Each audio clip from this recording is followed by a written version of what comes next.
What's up, YouTube? It's Justin for Party Rental Knowledge. If you don't know, I help start party rental companies, help people teach them a bunch of knowledge and stuff like that. Not how to talk, but how to do party rental companies. So I got my buddy Les here from TRB Vlogs, aka Gorth Valiant. I don't know how long we're gonna do that. Probably forever. Just the AKA. I'll stop it eventually. I did some comments like, what's that? Or what's TRB? So I'll just stick with TRB probably. Yeah, Because, Gorth I Valiant. like it. Yeah, it's different. Fun. And even TRB is a little weird in the sense that, like, you don't really know what it is when you first look at it. You know, when you look at your name, Party Rental Knowledge, it's like, okay, well, it's about party rentals, TRB, I don't know what the hell that is. So it's not the perfect name, but at least it's easier to like say than Gorth Valiant. So I think that's why I changed it. Maybe it'll need another change. Who knows? Maybe it needs like the R part. Yeah. If you guys got ideas for his name, put it in the comments below and like and subscribe. But let's introduce yourself. Who are you? Why am I even talking to you right now? Yeah, so I have an event rental business and Party Rental Knowledge. Justin also has an event rental business, but we just happen to be on YouTube. There's probably, thousands of you guys, but most of you, at least in the vlog style, aren't really on YouTube. There's a few of us, and so I'm one of those guys. I do see a bunch of companies on YouTube, but it's hard to really like connect with them. They just have how-to videos.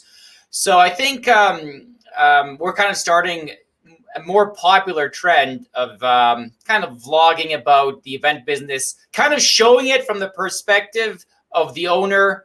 And most of our subscribers, as you know, are owners or people wanting to get into the business. Yep. My business's channel, or my business has a YouTube channel, a separate YouTube channel. It's not very popular, and I just put a little like how-to videos there. And you don't get the same connection when we start YouTube channels, kind of in the vlog style, in the lifestyle. Like getting to know us. Then it's different. You connect on like kind of a owner to owner level, and yeah. My channel, I'm trying to do the vlog type style on my personal channel. Eventually, I'll do a local type stuff to keep it kind of going. But I haven't really focused on my personal YouTube channel for my business whatsoever. But this channel is really mainly actually like I do a lot of my content's focused on actually just straight up teaching people. I don't want to show like my day and the jobs. Maybe eventually I'll do like some stuff like that a little bit. But what I really want the meat and potatoes is actually just teach people like what not to do, what they should be doing, give them options. I don't want to be specifically out here telling people what to do. I want to just show them a bunch of things that are available for them to do and for them to choose.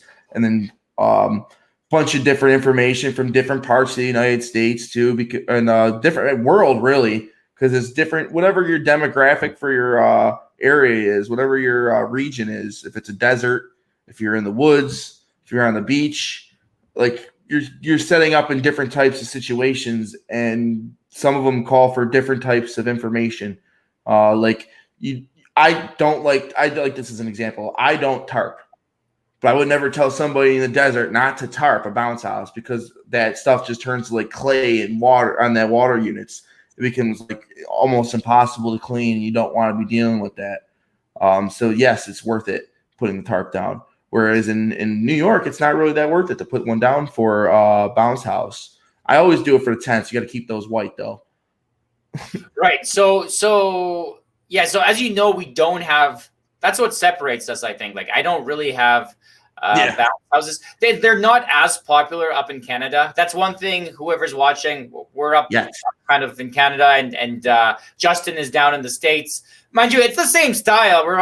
We all talk English, but yeah. So I don't do bounces. They're not that popular. I thought like also they might be kind of a pain in the butt because of like the drying. And again, like, I don't know, they're not really too popular up in Canada. Tents are more popular. You want to kind of hide from from the wind and the sun. Although I guess it's not that hot here all the time either. But yeah, so with tarping, you're talking about putting a tarp between the ground and the bounce house, basically. Yeah. And what about on concrete? Like, would you throw a tarp? Yes, that's different. That's a different story. That doesn't count, in my opinion. Same thing with stone. I wouldn't do that, but I wouldn't do it like on a gym floor, or anything. Yeah, I wouldn't do it on something like that. I wouldn't really do it on like grass. I wouldn't even really do it on dirt in my area for the most part. If there's like say there's dirt on the bottom of the unit, and then like there was a grassy part in front of it, so it'd still be grassy, I wouldn't set up just because it's on dirt. I wouldn't put a tarp underneath it. No. It might get a little bit muddy and clay in the bottom, but that just kind of wipes up with your shirt when you're rolling it up for the most part. Right. I do find the bottom of the bounce houses are tougher. I mean, for the most part, they make. Oh, they're super thick. Yeah, they're made out of something else. They're thick. They're most durable. And then when you wrap it up, it actually encompasses the outside of it for the most part. So the outside is showing. So it's like it's its own little package. I don't use bags. That's why people say, "Oh, we put them in bags." I don't put them in bags. I don't wrap them in tarps or anything like that. You tie strap them, right? Like throw a couple tie straps on, right? Okay. I try to put like 2 tie straps on each unit for the most part, unless it's like ridiculously small. I just put one on it, but at least 2, please at least 2 on each unit. So if you lose one, you still got one for the most part. Keep an extra one in the truck. I'm going to do a video on strapping and labeling inflatables here soon. But I wanted to ask you, so what is like the 3 things you learned this year? Or like, would you fail? Like, would you fail on this year? So, right. And in case the viewers don't know, we didn't prepare these questions. I mean, I think Justin might have pre-prepared, but what I mean is he didn't ask them before. So I'm just making this up as I go. These might not be the best answers, even with me. I just haven't had time to think about them. But I think one of the biggest mistakes for me was linens. Like, I bought a bunch of linens and they just sat there. And I ended up just sub-renting my linens anyway because it seemed to be easier that way. You just pay, you just pay and they come to you. You make a little bit of money. You might lose that money, maybe, if it's just a small amount and you got to drive and drop them off and whatever. But generally speaking, it was much easier to do that than to, I don't know, wash them, press them, fold them, hang them, clean them, all on our own. And find them, sort them, stack them. Like, we tried and we realized, hey, this is actually challenging. So we decided to just keep sub-renting them. And now I'm stuck with like a 20-foot shipping container worth full to the brim. I mean, to the top of the ceiling. When people say it's full and then you go and it's like 5 feet high and it's a shipping container that's 8-9 feet high. I'm talking to the very ceiling. 20 foot. That's how many linens we bought. We bought a business, like an event business just before COVID happened. So it's like we bought the thing, COVID happened, so there was less work. We ended up sub-renting anyway, so we wasted thousands and thousands of dollars on frickin' linens. It was just a waste of time, space, money. It was horrible. And maybe I'll get that money back. Maybe I can resell these linens. But now no one wants to buy linens. Like, people are just getting rid of stuff, So it's not a good time to sell it. I tried. I contacted a few linen decor companies going like, I have a bunch of linens. And what did they say? We don't need linens right now. So that was probably the biggest kind of mistake or fail of this year. Hey, I mean, we can't always make the right choices, right? So that was one of them. The other 2 would be insignificant in the sense that, okay, I'll let you talk. Here I am just rambling on. No, nothing's insignificant at all. But I was just about to say I'm not getting into linens at all. Well, I'm going to get into them, but I'm just going to sub-rent. I'm going to sub-rent basic colors, and then I might get a little bit more in depth if it's a wedding for the most part, which is pretty much the only time deal with linens for the most part, anyways. So it all depends for the most part. I'm trying to keep it basic and simple. If they don't want to rent, it's okay. Especially for me being in a small point, I can't get as I grow as a company, then I can get more detailed with some of the services that I offer. But for right now, I got to keep it broad to satisfy the need of the many. So you got to sacrifice the few. So what are those other two? Nothing's insignificant because like even if you know what I mean, you learn how to wipe your own butt this year. That's good. Like, yeah, they're insignificant in the sense that I don't actually. I have to like think of the other two.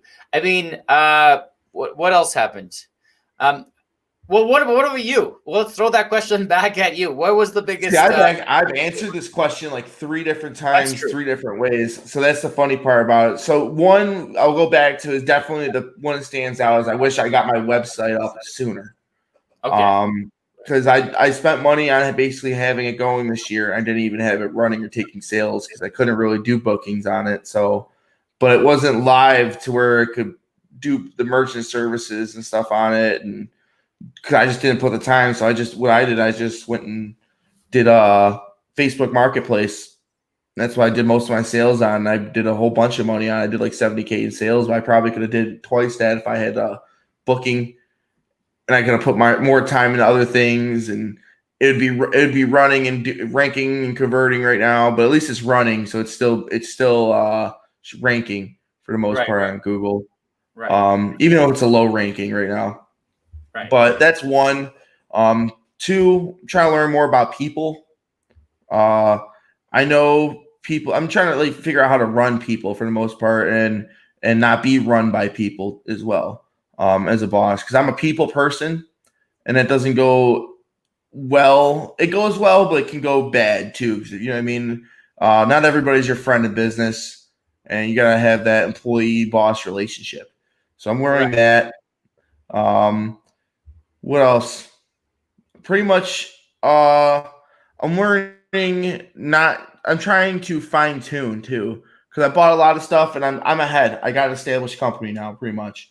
So now I want to fine tune it so it's a very well running company, a very well maintained company, and then I'll look into expanding with more crew and more items and stuff like that. But right now I'm trying to retain, brand myself, continue the branding, and just, you know what I mean, exceptional customer service for whoever I can provide the service for. But I got a bunch to do. I got a whole bunch of different rental items for a whole bunch of different stuff. So I'm not trying to spread myself too thin, even though I already have. Yeah. I know what you mean. So most of my problems, I think, were probably with picking the wrong rental items. In fact, like I don't know, like I looked at, I don't know, some person was the other day was like I was sub-renting something, and they're like, why don't you just buy this? But like at the end of the day, you can't freaking buy everything, you know? Like why does McDonald's only sell burgers and fries? Like I just saw the other day, we started renting out these portable signs, and like McDonald's had one of those signs rented, not from us, but from another competing company. And although we're not really their competition, but like they're focused. They're billions and billions. You know, they sell billions and trillions of burgers, and they have billions of dollars, and all they do is sell fries and burgers. Yeah, I think they own the property, and there's complex stuff going on in the background, but generally speaking, like that's all they do. They sell a few products, and so that's why I was too spread apart. In fact, so now I want to narrow that down, because the problem is, like, you go to a job and now you're dealing with like decor and this and that. It's almost easier just to be really specific, because things can go fast. You can organize better. You can be more efficient and be more profitable at the end of the day. Yep.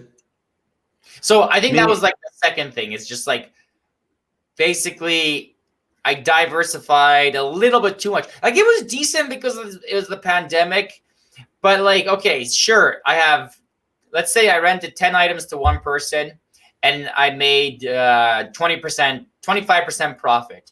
I think if I rented like 6 items, yeah, it'd be less money, but I could make 45, 50% profit.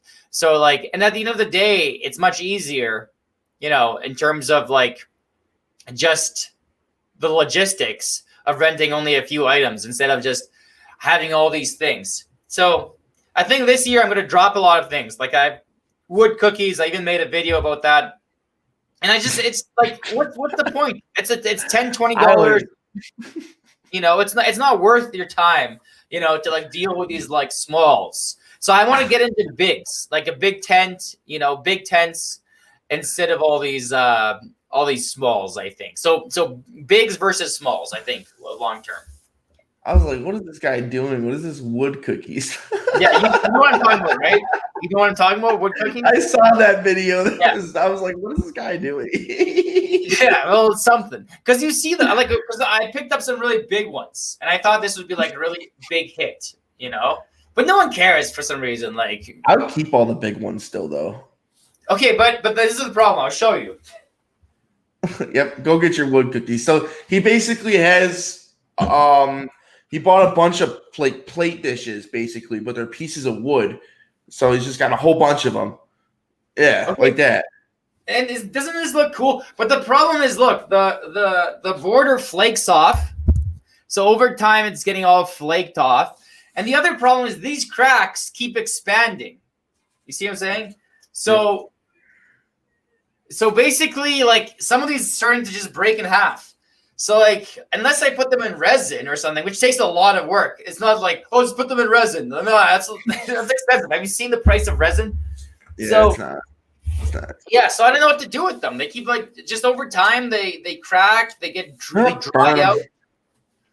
So this is a dry climate here. So go ahead.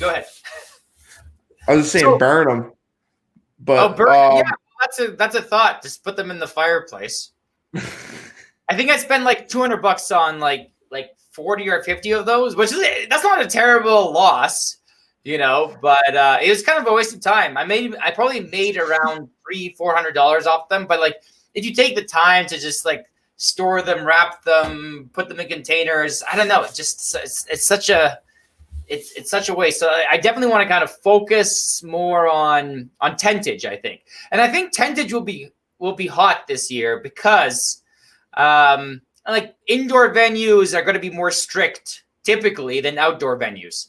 So people might kind of want to move towards outdoor. So what are the things that you learned for the most part? Like, what did you learn from all that? What are you gonna do and implement going forward next year? Yeah, so to make a good transition, just like about not being diversified, I learned to be more specific. So instead of diversifying too much, spreading myself too thin, in terms of like different items that we offer, this year I'm going to try to narrow that down. At the end of the day, like if someone wants a big tent, they're going to go, most likely, they're going to go to the kind of cheaper person. They're going to save a couple $100, person with decent reviews, less expensive, good communication, easy booking system. So that's all me. Versus going to someone else that, hey, they might have everything, but it's going to cost more. So what I want is them to come for the tent, maybe the tables and chairs. But if you want decor, if you want linens, you know, then you add on someone who provides those like smalls, because I don't want to deal with the smalls. Now, sometimes people just want a one-stop shop. So if they do want me to take care of the smalls, I want to upcharge them somehow, or charge them more, or charge them, you know, so that way, if it's a pain in the butt, at least I'm getting kind of paid for that pain in the butt, extra funds to cover the pain in the butt aspect of that. But basically more specific. So one thing I learned is let's be more specific, and let's like kind of advertise that way and kind of show yourself that way. So on my website, I changed it to specializing in tent setups rather than complete event rental services like it was before. Now it's specializing in outdoor tent setups. I figure that might be better because a lot of the events will be outdoor tent setup related. And those are the things we like. Those are the things seem to be profitable for us. And those are the things that are like also big money. So like it's $1,500, $2,000 per job rather than all these smalls that are like 200, 300, 400, 500, 600, pretty much big tent jobs start at like $1,000, maybe a little bit less, but pretty much big tent jobs start with $1,000. So I agree with you, but I'm also disagreeing with you too. Like you definitely want to niche down and get your products right, but you also want to have your customers. You definitely want to diversify your customers, and you definitely want to be going towards backyards and corporate events. Because one corporate event's going to make you more money, but there was no corporate events this year. So every major company that did major corporate events was making all that big dough and has all this cool equipment and all that stuff had to buy 30 water slides, had to buy 30 20 by 20s because they weren't doing backyards. They're too above that. So then they weren't diversified. So then a lot of those people went out of business or decided to just call it quits instead of trying to diversify everything and take a step back, if you would. But if you grew your business to where you're just taking what you can handle, but you're going corporate and event and backyard party, and you know what I mean? You got the truck handling these, you got the truck handling these. Corporates all the time, you know what I mean? Backyard parties most of the time is on the weekends. Not too much of a crazy logistic nightmare, but you definitely want to have inventory that goes towards both.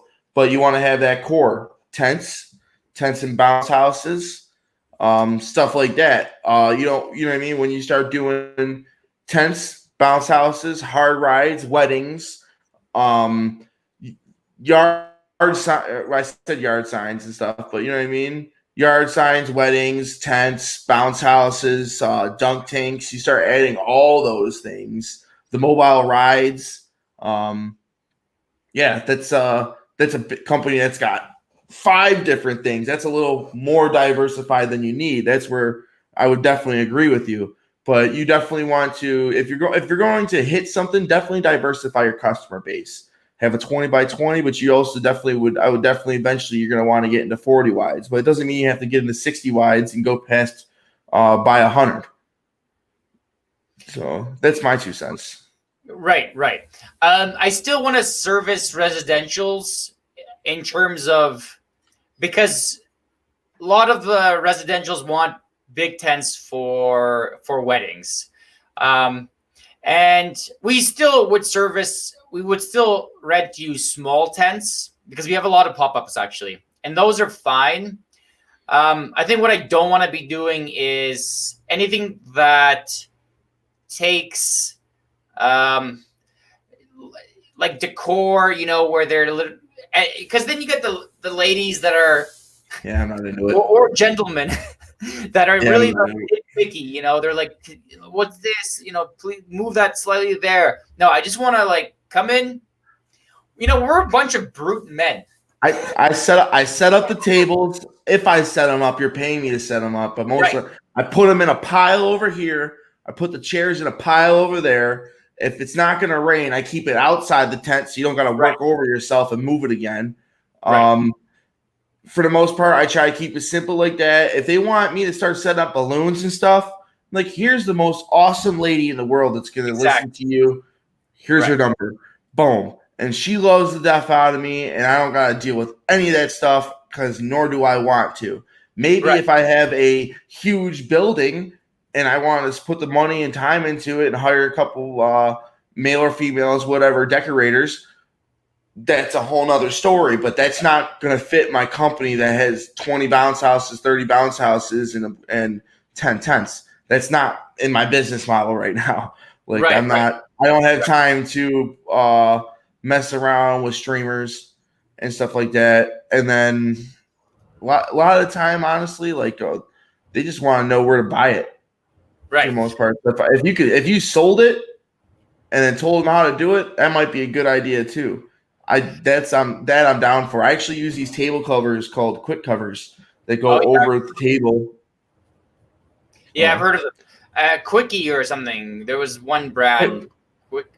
Quickie. They're quick covers. KWI. Yeah. That's the one. Yep. Quick covers. So I guess the other thing is I learned to charge more, but not necessarily. Not that I want to be the guy with like hidden fees and add-ons and all this stuff, but like I'm definitely trying to charge more where I can, where it's right. Because at the end of the day, one reason is because that's what I noticed with other companies. The thing might be $100. Let's just choose a number, $100, but then they're charging $100 for setup and delivery. But it's more. It's more than that. Typically, it's much more than that. But that's just a number we're choosing. And here I was doing the $100 or say $80 for the item, but even less for the delivery and setup. And I'm like, wait a second, this is stupid. So I want to do the instead of 180, but do the same for the delivery and the setup, so that I'm only losing for that obvious price. And yeah, the customer still gets the deal, but I don't get. That's a very interesting point. Some people will say, "Hey, I only get $100 for a bounce house, or I only get $200 for this tent." Whereas in my area, I'm getting $150 and $250, but I might be charging free delivery and stuff like that, and they're charging $100 delivery. So who's making more money? Right, exactly. So that's, you know what I mean? That's, you got to look at everybody's fees in your area, and then are they doing a damage waiver fee on top of that? So now they're getting a percentage of it for pretty much nothing. They handle everything you're going to handle as a business owner already. If you haven't looked at the damage waiver fees, you need to. I'm going to probably do a video on it soon. I say that all the time, but I'll eventually do a video on everything. Like and subscribe. Do you have a damage waiver fee right now? Do you have one? I don't have a damage waiver on my thing because I wasn't using my ERS. But once I have my ERS up and running, I'll be able to easily just add a damage. It's just a button. Click here if you want to add an extra percentage, and then that's where it's simple. I would have to manually do it on every single person and talk to them on the phone, and that was against my streamlining thing for this. I was just trying to take as much money as I could and get it as fast as I could, but I couldn't do without the interest, the hard stuff to remember. You know what I mean? I just wanted date, time, party, how much they're going to give me. What do I got to bring? Right. You know what I mean? I don't want to have all the extra add-ons and stuff like that to it, like damage waiver fee and different stuff like that. That's when I went back to what I said. I wish I had my website running this year. Right. Well, I don't actually, right now, like I notice in my area, if you're a small company, you don't have the damage waiver fee. If you're bigger, you have the damage waiver fee. And like, so I don't know, like, I don't know if I'm, like, I guess I could still do it. Nothing's stopping me. No one's like, hey, you shouldn't do it. You're too small or whatever. But I don't know where to add it. I think I will eventually. What is a bigger company if you guys have all the same equipment?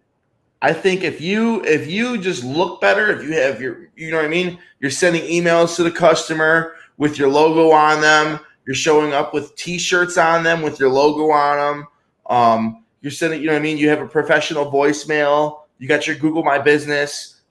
These are all things that a reputable company have. If you have all them, you're a reputable business. There's no reason. Like I don't even like me. I'm a new business, but I have all those things, and I take the time to put effort into all of them. So I would definitely say that I'm a business, and because I charge prices at one of the highest in my market too.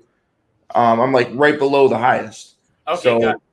Yeah, and you know what I mean? I have no problem doing that whatsoever. You know what I mean? So I would say, like, to answer that question exactly, although I could also move on from that question in a different way, but to answer that question exactly, the other couple companies here have massive warehouses, like massive, and well, we don't. We have a small warehouse. I mean, it doesn't really matter when you're delivering, but if you're picking up, you can definitely see. I don't think it matters. It does when you're picking up. Yeah, that's what you said. Yeah, When you're picking up, it sees a little bit because there's Buffalo Party Rental. They have a huge warehouse or a huge tent company. I'm Just In Case Tents. Right. I know there's another one that's huge too. It's got a few buildings all season. So then like they're a pretty big company as well. Then there's a bunch of tent companies around everywhere by me, but they're always slammed for the most part too, and there's nobody has enough tents for this area. And a lot of them actually travel as well too, so they're booked out. But then the bounce houses, there's not enough bounce house guys in this market right now, and there's a gap. And then everybody thinks they're better. Everybody thinks they're number one. I think I'm number one. That could change year by year. You could be number one, and then you just slack a little bit. Now you're number two. Slack a little bit longer, and now you're number three. To be number one, you have to be on top for a long time and be on the ground. So it's. Well, I don't actually know what area you are. Like where Buffalo, New York. Okay, you're right. Buffalo, New York. Okay, right. So you're not far away from Tent Guy. I'm 3 hours away. Okay, right. So that's fairly kind of in the same, I don't know, ish area. Yep.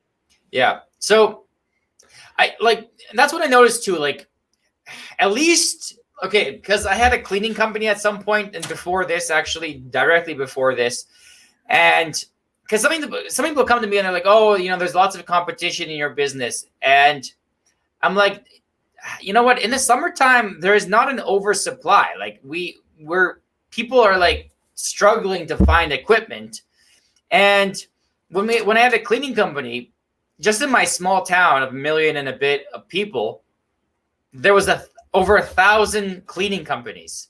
So and how many event businesses are there? 5 or 6? So I'm like, what are you talking about? There's not that much competition. Like, yeah, there is competition, but there's not that much. And then listen, you got to think about it this way. You're selling fun.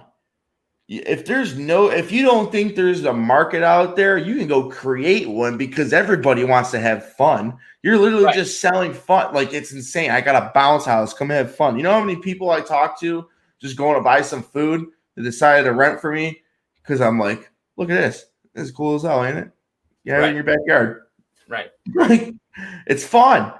Right. But hey, guys, like and subscribe. Check it out, these videos too. We're gonna catch you guys on the next one. Lee, appreciate it. Or Les, my bad. We're gonna do a part 2.